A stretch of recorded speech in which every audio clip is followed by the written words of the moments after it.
Este é o terceiro episódio do Ler para Compreender, a série do Ler Podcast, o podcast do Ler Clube de Leitura, vinculado à pesquisa acervos literários de programas públicos para o fomento da leitura, PNBE e PNLD, educação literária e compreensão em leitura nos anos iniciais do ensino fundamental.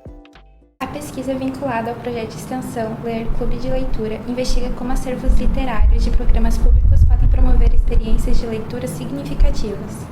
Para isso, articula referenciais teóricos do processo cognitivo em relação à compreensão leitora para desenvolver leitores críticos e competentes nos anos iniciais do ensino fundamental.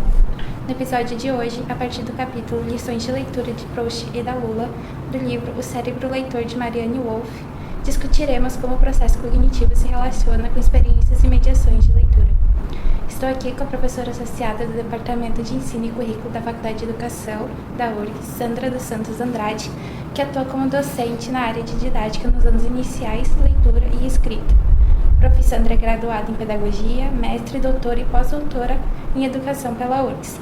Além disso, atualmente é coordenadora do projeto de extensão Didacoteca, acervo de recursos didático-pedagógicos. Então, muito bem-vinda, prof. Obrigada pelo convite. Obrigada para a prof. Marília também. Sim. Prazer estar aqui, eu acho que iniciando o ano letivo com os podcasts. Isso.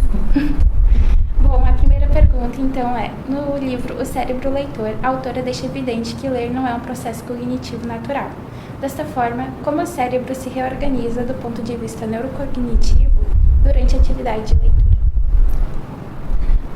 Eu acho que vou começar dizendo assim que a Marianne Wolf é uma autora que eu gosto muito, uma pesquisadora que eu gosto bastante, e além do livro, né, que a gente vai discutir aqui no capítulo hoje, que é O Cérebro Leitor, ela tem também um livro que é O Cérebro no Mundo Digital.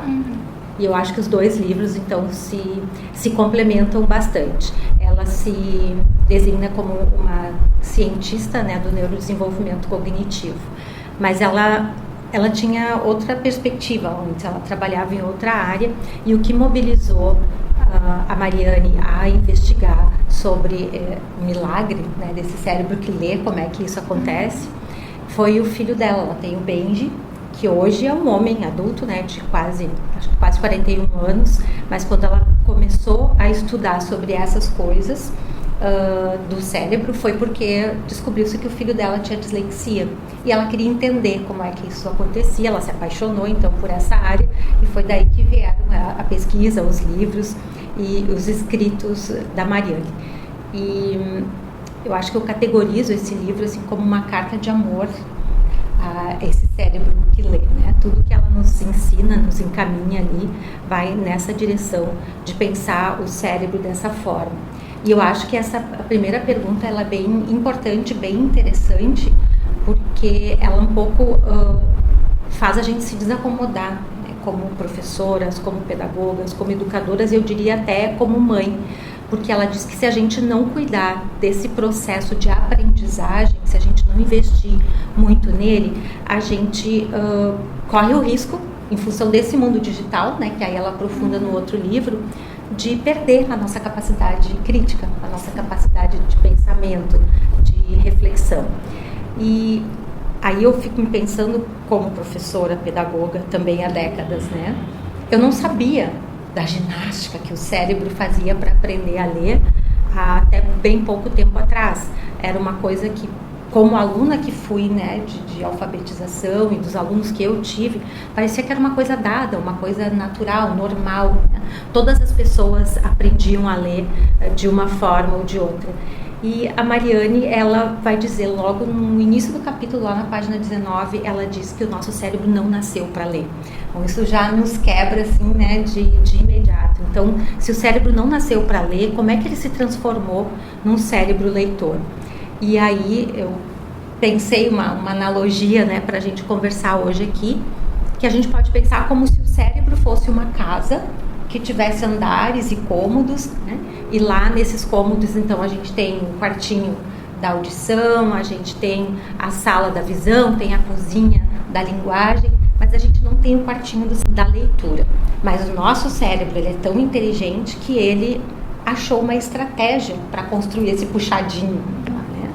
E então ele criou novos caminhos, novas rotas no nosso cérebro que não existiam antes, pegando então um pouco da área da visão, um pouco da área da linguagem, também da área da audição, né, que tem bastante a ver com a consciência fonológica, e criou um caminho que nos possibilitou aprender a ler. Com isso, o nosso cérebro mudou anatomicamente. O nosso cérebro deixa de ser, né, daquele jeito original, digamos assim, que estava pronto para ver, estava pronto para falar, estava pronto para ouvir e muitas outras habilidades, mas não estava pronto para ler. E ele se reciclou. E isso é o que a gente chama da plasticidade cerebral. Então, eu costumo falar lá na nossa disciplina, né, de inclusão, que é como se a gente pensasse numa massinha de modelar novinha. Ela é super maleável, super flexível, né? A gente puxa para cá, puxa para lá, ela se molda. E é o que o nosso cérebro, principalmente quando a gente é criança, é capaz de fazer com as aprendizagens, com as demandas que lhe chegam. Ele se adapta, ele se reorganiza, se reestrutura. E essa mudança que é física, que é anatômica lá no nosso cérebro, quando a gente passa a ser um cérebro leitor, não vai acontecer, por exemplo, com pessoas que não aprendem a ler. Isso só acontece neste cérebro. E até tem alguma passagem do livro que ela fala que, assim como a linguagem, né, passou a se tornar algo natural nesse cérebro, a gente nasce com uma área da linguagem, ela acredita que quando não existirem mais pessoas analfabetas, que aí eu não sei quando isso acontece, né, nessa nossa vida, a gente vai provavelmente poder ir incorporando essa mudança que hoje é física e anatômica e que o cérebro cria, né? Que é essa rota da leitura. Ela e o Derrida vão falar que, então, nessa reciclagem que o cérebro faz, no nosso lobo temporal esquerdo, se cria como se fosse uma caixa de letras. E é dentro dessa caixa de letras que a gente vai acumulando uma série de repertório, de palavras, de conceitos, que permite com que a gente desenvolva a fluência para ler. Porque a gente tem guardado lá no nosso léxico esse universo vocabulário, e quando a gente precisa dele, a gente aciona para reconhecer e identificar as palavras dos textos, nos livros, enfim. Perfeito, então, prof. A próxima pergunta é: a autora, Marianne Wolf, traz uma citação interessante de Marcel Proust, que eu particularmente achei bem bonita, que diz: parece-nos perfeitamente certo o fato de que nossa sabedoria começa onde termina a do autor, pois gostaríamos que ele nos desse respostas, quando tudo o que pode fazer é fornecer a nós desejos. E esses desejos podem ser despertados em nós somente a nos permitir a contemplação da beleza suprema que os esforços mais extremos de sua arte permitiram alcançar, mas por uma lei, que talvez signifique a impossibilidade de receber a verdade de quem quer que seja, devemos criá-la nós mesmos, sendo que o término da sabedoria dele vale para nós como o começo da nossa. Partindo então dessa ideia de que a leitura implica na relação entre leitor e autor, com o objetivo de ultrapassar o texto e construir sentidos próprios, como experiências de leitura podem promover do ponto de vista cognitivo o desenvolvimento da capacidade de integrar informações e realizar essas inferências durante a compreensão do texto. Difícil isso. Difícil. É bonita mesmo essa passagem do Proust. E eu acho que a gente pode traduzir ou simplificar, se é que isso dá para ser simplificado, na ideia de que o autor leva a gente até a porta. Sim. Mas quem decide passar e entrar para aquela porta lá somos nós, leitores, né? Entramos ou não. E depois que a gente entra, aí a gente passa a habitar aquele espaço, aquela casa que é o da leitura, né? Que é o do livro. Então, ele faz quase um convite para a gente, leitor, para se apropriar mesmo, né, dessa leitura e construir os nossos próprios caminhos. Quando eu li isso, eu fiquei pensando a nossa criatividade, né, a nossa memória de trabalho, como é que ela opera com a leitura e como ela constrói coisas. Aqui ele está falando de um leitor que é proficiente, né, porque para tu pegar um livro, ler e absorver esse livro, conseguir pensar em cima do que tu está lendo, é um leitor que já domina e tem influência nessa leitura. Mas daí fiquei pensando que quando tu assiste um filme que é um livro, quem lê o livro geralmente vai dizer: o livro é muito melhor do que o filme, né? Por quê? Porque quem produz o filme a partir do livro está fazendo a partir da sua imaginação, dos seus sentimentos, da sua emoção daquela leitura. E a gente construiu outras, né? A gente fez outras analogias e não aparece lá no filme muitas vezes aquilo que a gente imaginou. Então, acho que pensar nessa leitura fluente é isso, é pensar que em termos de milissegundos a gente processa muitas palavras e a gente libera a nossa memória para poder pensar sobre essa leitura, para poder sentir o que a gente está lendo, para estabelecer relações. Mas até a gente chegar nesse nível, a gente precisa ser exposto à leitura. Muitas vezes, de forma intencional, a gente não aprende a ler sem ser de uma forma conduzida, né, intencionalmente pela escola ou mesmo em casa, e o mesmo acontece com a leitura. Então a gente precisa de leitores experientes, de leitores que sejam capazes de fazer essa leitura fluida, rápida, que mostrem a prosódia, né, a entonação para a gente como modelos de leitura, para que a gente vá adquirindo então esse hábito e essa habilidade de ler.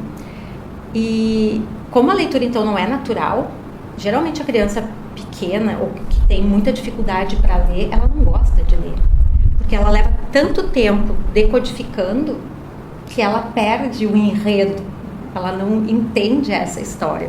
À medida que ela vai então dominando, que ela cria lá um banco de letras suficiente para tornar automática essa leitura, ela consegue fazer, né, o que ele diz que é de pensar junto com o autor, interpretar aquilo que ele está lendo. Isso acontece no momento mesmo que tu está lendo, tu não leu uma frase e para pensar, né? Tu está lendo e está fazendo esse processo. Então, acho que nós, como pedagogas, né, professoras, mães, ou enfim, até os irmãos mais velhos, né, fazem essa mediação dos pequenos como leitores, temos aí uma responsabilidade muito grande, né? E aí a Mariane fala uma coisa que ela me impacta bastante, que é pensar que as crianças que nascem em lares vulneráveis já entram na escola em defasagem, ou elas têm que ter um esforço cognitivo muito maior do que aquela criança que foi desde pequena exposta, porque a leitura é exposição, né? Ela vai dizer que a gente passa a ser leitor desde o momento que alguém bota a gente no colo e lê pra gente, né? E aí no senso comum já há muito tempo se fala no gesto leitor, né?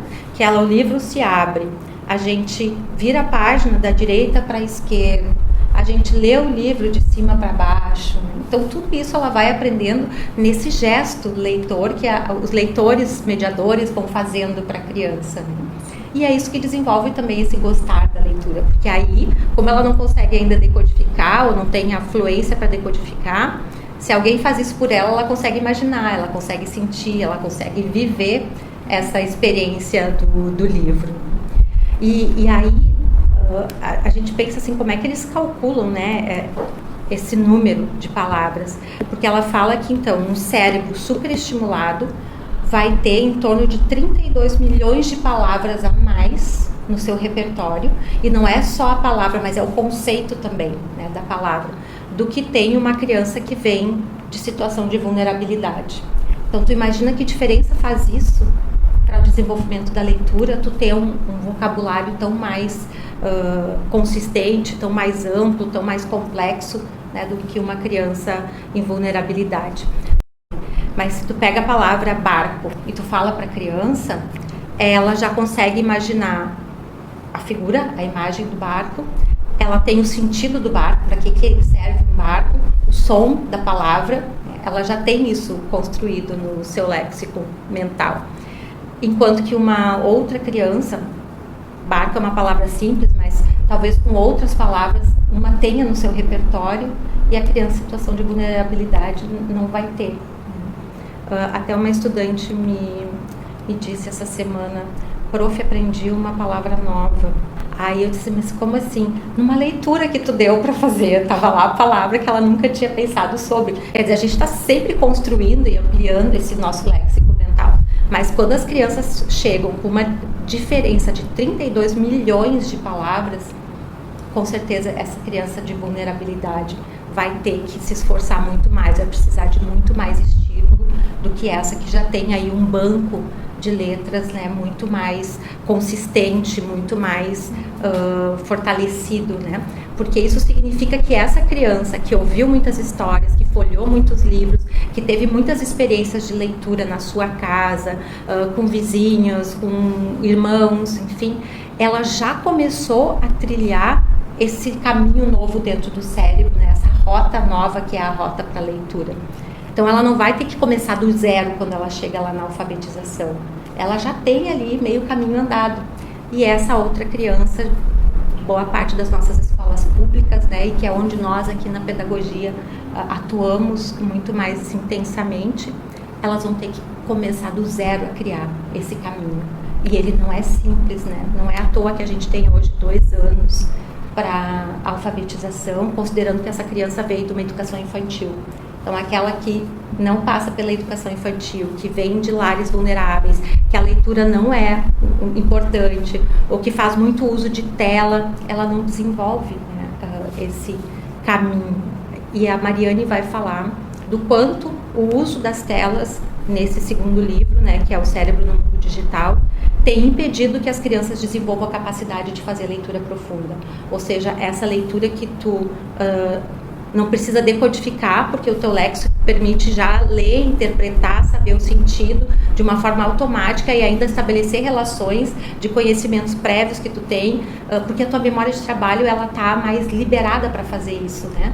Agora, se tu tem que decodificar, se tu tá acostumada muito com o uso de tela, que é só aquele dedinho ali passando, tudo é muito mais rápido, né? É tudo mais fluido, os textos são curtos, ela vai ter resistência, né, para se focar, a atenção vai estar prejudicada, e sem atenção a gente não tem leitura profunda, né? Agora a pergunta é: a plasticidade cerebral no processo de leitura pode ser fundamentada por interações estimulantes e experiências de leitura que contribuem para a ampliação do repertório, até mesmo no campo lúdico da educação, que tu estava falando também a respeito disso agora. Dessa forma, como a mediação de leitura literária pode qualificar ainda mais esse processo? O que vai fazer diferença? É justamente a exposição ao quanto ela é oferecido para ela situações de ler ou de ouvir histórias, né, para que ela consiga, então, se tornar um sujeito leitor. E a Mariane diz que a leitura, ou que o sujeito leitor, não se faz a partir do momento que ele passa a decodificar as palavras. Ela diz que a partir do primeiro momento que um livro é colocado diante da criança, o leitor já está se formando ali, né? Então, veja que é desde sempre que essa mediação acontece. Não precisa ser a professora só na sala de aula, né? Mas pai, mãe, primo, irmão, todo mundo acaba contribuindo para o desenvolvimento desse cérebro que é plástico, que é moldável e que está assim super ávido. A gente tem as janelas de oportunidade. Então, esse momento da infância é um momento ótimo para que essa rota nova se desenvolva ali, né? O Derrida vai chamar de reciclagem neural, porque os neurônios já estão ali. Eles só precisam achar um novo caminho para ser capaz, então, de fazer essa decodificação do código. E uma coisa que eu acho que é bastante trabalhada, assim, né, dentro do ler, dentro da concepção do ler, dentro da pesquisa de vocês, a Prof. Marília traz muito isso, que ler não é só a decodificação do código, mas é afetar-se pelo que tu está lendo, né? Permitir que as emoções possam ser experimentadas e valorizadas como parte do processo de ler. Então, tu não lê só para adquirir uma informação, tu lê porque aquilo te constitui como uma experiência, né? Tu te torna um sujeito participativo daquilo que tu está lendo. Então, na escolha do material que é oferecido para a criança, esse mediador já é muito importante, né? O que se organiza de leitura, o espaço para leitura, o acervo que se tem. E a gente sabe que isso não é simples, né? Não é em todos os lares que isso tenha relevância, não é em função do desprezo pela leitura, mas é mesmo pelas condições de possibilidade que as famílias têm, né, de oferecer isso. E até porque a gente sabe que os livros não são baratos, não são acessíveis, né? Eles são caros. E eu acho, então, quando a gente pensa assim na ampliação de repertório, também a gente pode pensar a importância e a relevância da literatura, né? Para tu dialogar com outras pessoas, né? O Francisco, eu acabo sempre falando no Francisco, né? Não tem como. Mas então o Francisco, meu filho, é uma criança autista, hoje um adolescente autista, e ele adora que eu leia para ele. Mas ele não lê porque ele não consegue fazer essa leitura profunda, nada que seja muito demorado, nada que seja muito denso. Mas se eu leio, ele consegue. E a gente tem então um hábito de ler, né? Porque na hora de dormir geralmente é o momento que ele gosta, e eu percebo que é isso que permite, mesmo sendo uma criança, um jovem autista com um nível, né, ali de deficiência intelectual, consiga dialogar com as pessoas, porque ele tem repertório. E a leitura é um dos espaços que oferece esse repertório de conhecimento, de experiências, de viver emoções, de desenvolver a empatia, de se colocar no lugar do outro, de refletir sobre, porque a gente conversa sobre as coisas que foram lidas para ele, né? E a partir do ponto de vista dele. Então eu acho que a leitura é uma ferramenta que, principalmente na escola, que a gente tem acesso, né, bastante importante de ampliação de vocabulário, de léxico, de repertório cultural, de repertório linguístico, né, de acesso entre as pessoas. O lúdico, a gente pode pensar também nesse viés lúdico que tem a literatura, né? Porque são as imagens dos livros que muitas vezes atraem a criança antes das palavras, mas as imagens, elas são muito poderosas, elas são um texto, elas produzem efeitos, elas constituem entendimento daquela leitura, e não é incomum que a criança diga assim, deixa que agora eu leio para ti, né, de um texto que ela goste muito, de uma história que já foi contada mais de uma vez. E qual é o suporte dela para fazer isso? São as imagens do próprio livro. Ela vai se ancorando ali, ela aciona a memória dela lá de longo prazo e ela te conta a história exatamente do jeito que é mesmo a história, sim, né? Porque ela ainda está numa fase em que ela vai reproduzir o que é do livro mesmo, né? E algumas vezes também ela cria novos textos, ela cria novas histórias, porque é essa ampliação cognitiva que o livro permite, que faz com que a criança também seja capaz de imaginar, de criar, de produzir outras histórias em cima dos mesmos personagens, por exemplo, né? Ou até de criticar um filme porque ele não é fiel ao que está no texto. Acho que é isso. Muito obrigada, então, prof. Este foi o terceiro episódio do Ler para Compreender, a série do Ler Podcast, o podcast do Ler Clube de Leitura, que é um projeto de extensão vinculado à Faculdade de Educação da Universidade Federal do Rio Grande do Sul. Nos siga em nossas redes sociais para saber sobre os nossos encontros, leituras e conversas em 2026. Vocês nos encontram no Facebook e no Instagram por Ler Clube de Leitura. Vem ler! O Ler para Compreender é uma produção do Ler Clube de Leitura. Autora e editora desse episódio, Beatriz de Silva Pinto. Bolsista Bipop URGS.